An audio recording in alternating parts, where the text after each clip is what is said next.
Hello, welcome to the Self Learning Podcast by Dr. Shishma Singh. Let us start discussion on Chapter 5 Patterns of Social Inequality and Exclusion. And our topic is Adivasi struggles. Like the scheduled caste, the scheduled tribes are also groups recognized by the Indian Constitution as especially marked by poverty, powerlessness, and social stigma. The Jana or tribes were believed to be peoples of forest who distinct habitat in the hill and forest areas shaped their economic, social and political attributes. However, ecological isolation was nowhere absolute. Tribal groups have had long and close association with Hindu society and culture, making the boundaries between tribe and caste quite porous. In the case of Adivasis, the movement of population from one area to another further complicates the picture. Today, bearing the northeastern states, there are no areas of the country that are inhabited exclusively by tribal population. There are only areas of tribal concentration. Since the middle of the 19th century, non-tribals have moved into the tribal districts of central India, while tribal people from the same districts have migrated to plantations, mines, factories, and other places of employment. In the areas where tribal populations are concentrated, their economic and social conditions are usually much worse than those of non-tribals. The impoverished and the exploited circumstances under which Adivasis live can be traced historically to the pattern of accelerated resource extraction started by the colonial British government and continued by the government of independent India. From the late 19th century onward, the colonial government reserved most forest tracts for its own use, severing the rights that Adivasis had long exercised to use the forest for gathering produce and for shifting cultivation. Forests were now to be protected for maximizing timber production. With this policy, the mainstay of their livelihood was taken away from Adivasis, rendering their lives poorer and more insecure.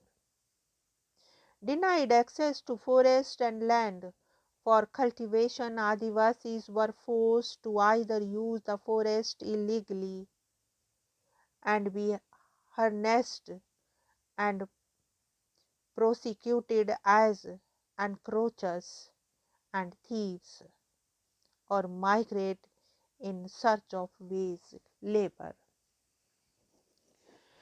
The independence of India in 1947 should have made life easier for Adivasis, but was not the case.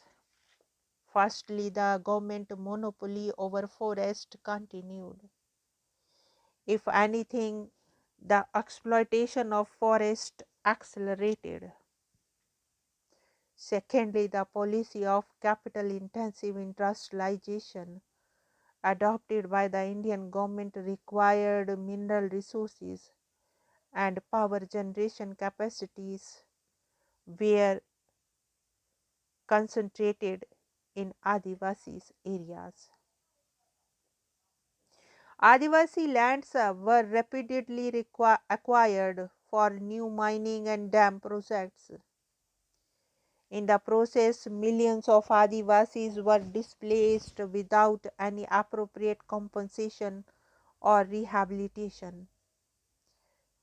Justified in the name of national development and economic growth, These policies were also a form of internal colonialism, subjugating Adivasi and alienating the resources upon which they depended.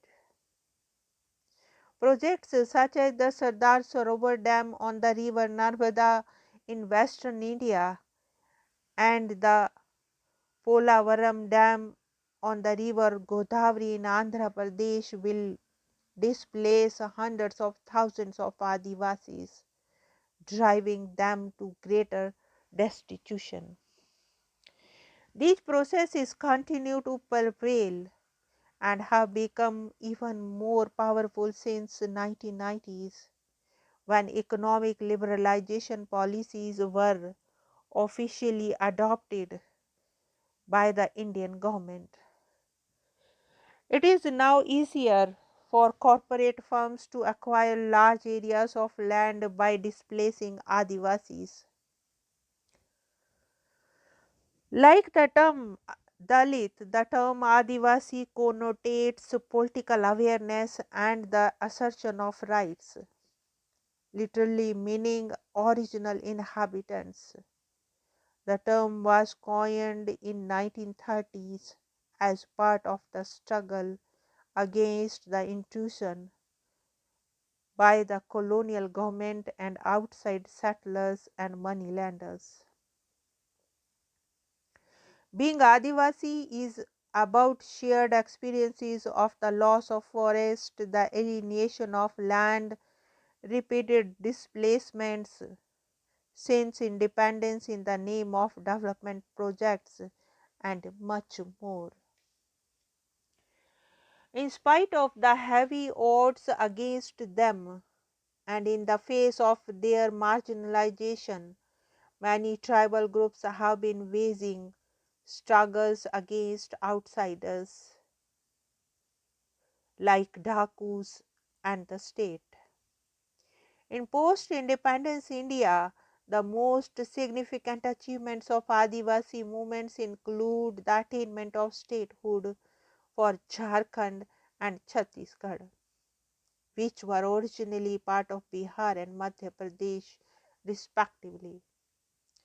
In this respect, Adivasi and their struggles are different from the Dalit struggle because, unlike Dalits, Adivasis were concentrated in continuous areas and could demand states of their own. Now, let us wind up the session and thank you very much for engaging yourself with the Self Learning Podcast.